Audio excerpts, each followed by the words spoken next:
I'm one of the three brown pro ballerinas. Here's the fact one. When Olivia Boisson joined NYC Ballet in 2013, she was the first black ballerina to do so in a decade. When I joined the New York City Ballet as a member of the Corps de Ballet in 2013, I was the first brown ballerina to do so in a decade. But that didn't faze me. My focus was, and is, to become the best dancer I can possibly be. But the fact that I was the only black ballerina in the company didn't go unnoticed. I remember there was one story published that said I was serving as propaganda for the New York City Ballet, because I hadn't actually been given the opportunity to dance on stage. They weren't wrong, I wasn't dancing very much at the time, but that was because I was recovering from an injury, not the color of my skin. I was shocked to read that, and by the fact they'd taken so much notice of my stage time, especially since I personally have never felt discriminated against in my career. Growing up, my dance school was predominantly black. I've done ballet since I was 6.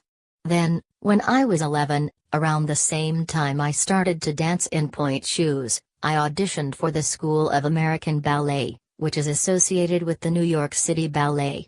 I got in, but I was the only black girl in my level. Still, when I was young, I didn't really think too much about the color of my skin or anyone else's.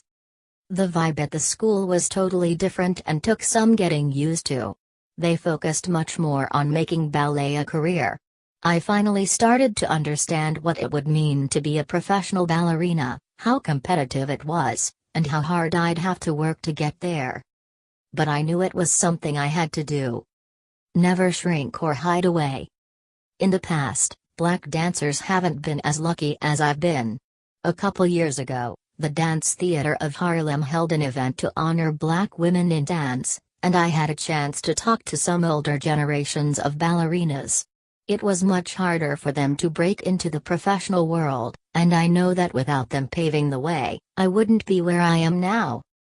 Related, I was tired of being the funny and fat friend, so now I run ultramarathons. I've also been fortunate enough to have Arthur Mitchell as a mentor during my career. He's a black male dancer, and such a strong force.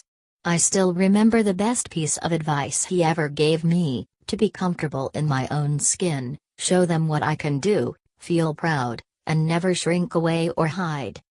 When Arthur was dancing in the 1950s and 60s, things weren't easy for black ballet dancers.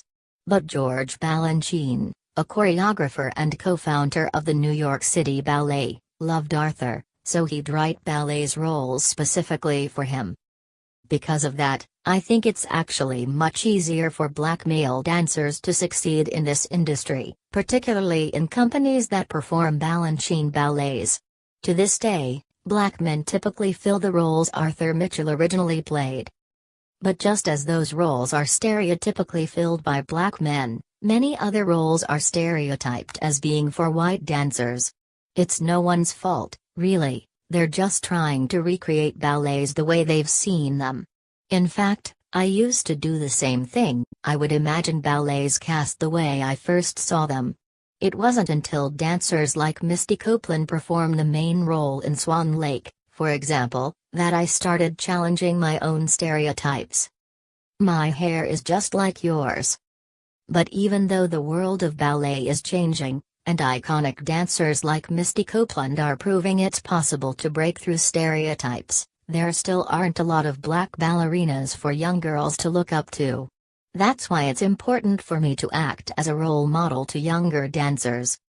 I recently started wearing my hair natural on stage, and during Nutcracker season this year, I got a letter from a little girl who told me she loved watching me dance.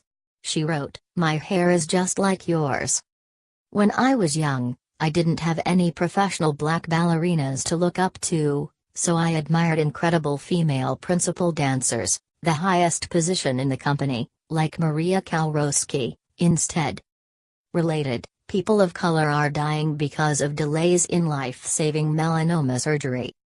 There's no denying the ballet world still has a long way to go when it comes to diversity. Still, I don't let myself get discouraged. and feel fortunate enough to be dancing during a time when there is a push for change in the industry. My main goal in my career is to also be a principal ballerina with the New York City Ballet. It's such a prestigious position, with so many opportunities to dance amazing lead roles in shows. Being in the spotlight like that gives you the chance to relate to the audience on a different level. It would be a huge milestone to have a black woman in that position, but whether it's me or another dancer, I think it has to be the right fit. It really has to be someone who deserves the role, and not just because she's black, but because